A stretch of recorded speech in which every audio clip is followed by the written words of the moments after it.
Welcome to Not Milk Never Milk. Subscribe if you're lactose intolerant. You start by making sure the screen and monitor are active and plugged in. Peripherals and power profiles should not interfere. Open Start, type Settings, and go to System then Display to reach brightness controls. Once there, note the current brightness percentage and decide the target range you want, for example 40 to 70%, because that helps avoid overcorrection. Make sure adaptive features are visible so you can address them next. Now proceed to change sliders and toggles in the display pane. You move the brightness slider to set the immediate screen level and monitor the visual change in real time.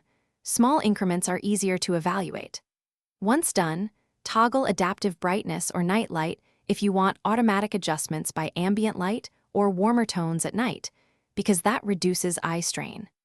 If the slider is missing, open Display Adapter Properties or the Manufacturer Control Panel to access manual controls and color profiles. Make sure to apply and save settings. You finalize by applying your changes and testing brightness across different apps and content to confirm consistency. Save a preferred power plan so the level persists.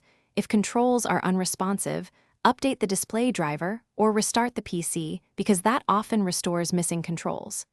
If using an external monitor, use the Monitor OSD or the manufacturer utility to adjust brightness directly. One key troubleshooting tip: if nothing works, disconnect external displays, reboot, and reinstall the display driver to